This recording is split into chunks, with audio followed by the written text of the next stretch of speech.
Well, hello.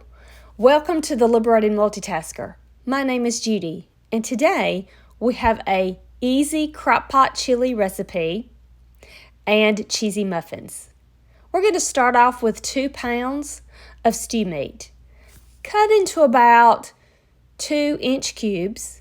I'm just going to break this up, and then we're going to add 1 packet or 2 tablespoons of taco seasoning. This is my favorite taco seasoning mix, and I got it from Azure Standard. Right now what you want to do is just toss this in this taco seasoning to make sure all the meat is good and coated in this seasoning. And then we're going to put it into our crock pot. I like to use the liner for easy cleanup, but obviously it's not needed. I'm going to use about 1/4 teaspoon of garlic salt and a teaspoon of dry minced onions. Next, I'll be adding a can of diced tomatoes. I'm using fire roasted diced tomatoes. And now we're going to add a small can of green chilies. I believe that can is about 4 ounces and they're already diced. And then we're going to add 1 cube of bouillon. We're just going to mix this together. It already looks and smells good, even though the meat is raw. I'll let you have a look-see. Doesn't that look pretty? The red tomatoes, the green peppers. And we're going to cook this on low for 5 hours. And then we'll have some other ingredients to add. So I'll bring you back in about 5 hours.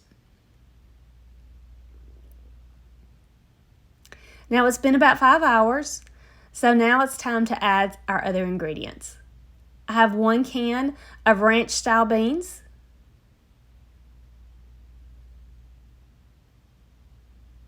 I'm trying to get it all out of the can. There it goes. We have 1 can of drained and rinsed black beans. And then we're going to add 1 can drained of niblet corn.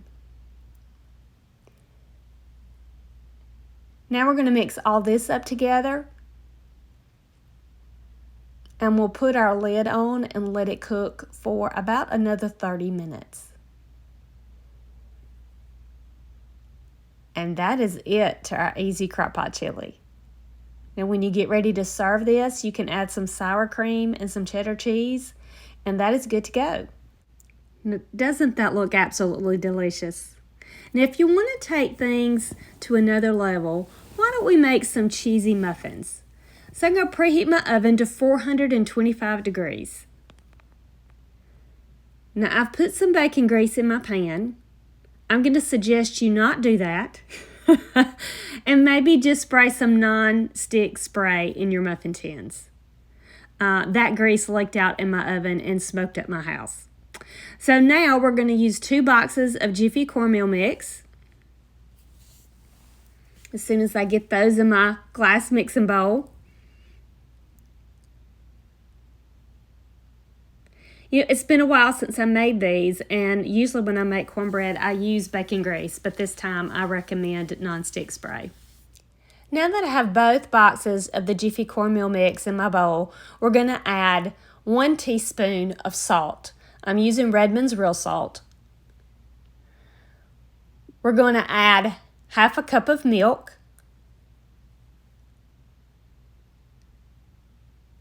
And 1 cup of sour cream.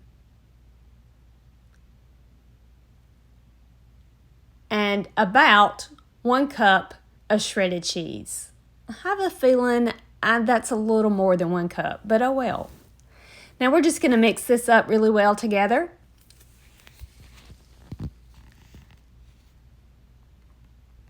Almost there. And then we're going to pull our pan out of the oven and scoop this cornmeal mixture into our muffin tins. Now I actually have a cookie scoop that I like to use when I am scooping any type of dough or mixture into my muffin tins. This is a 3 tablespoon cookie scoop, and it's the one that I use when I'm making cupcakes or cornbread, anything that goes in a muffin tin. It's almost the perfect size. Now, because I probably added a little extra cheese, I have a little extra dough, and I'm scooping that on top. Now we're going to place this in the oven and bake it at 425 degrees for about 15 minutes. Now mine stay in the oven closer to about 18 minutes. So you just want it light and golden brown. They're going to look a little flat on the top, but that is just okay. You can see there. They're not the prettiest things, but they are so very good. My family gets really excited when I make these. They're a little tricky to get out of the muffin tins because they're really soft. They're not crunchy like you would think of as cornbread, but they're really moist, cheesy, just absolute goodness. So these go great for a lot of different dishes, but I always try to make these when I make the easy Crockpot chili. So I'm just working these out of this muffin tin, and I'm just putting them on the cooling rack just for lack of a better place to put them. They don't have to go on a cooling rack. That's just what I'm doing on this day. So let me know if you've ever had these or if you're planning on making them. Now, a friend of mine thought these were from Paula Deen. I got this recipe, the easy Crockpot chili and the cheesy muffin recipe from her. But I could not find a link to Paula Deen's cheesy cornbread muffin recipe that was this same version. So I'm going to list this recipe down below along with my easy Crockpot chili recipe, but I just want to mention Paula Deen's name just in case it is hers. I want to make sure we give credit where credit's due. If you see her link that has these same ingredients, by all means let me know and I will link her link in this video. I hope you've enjoyed this video. Let me know what you think about the chili and the muffins. If you have enjoyed this video, please share it with your friends and family on your social media. That would help me out. Like and subscribe, and I really hope to see you soon.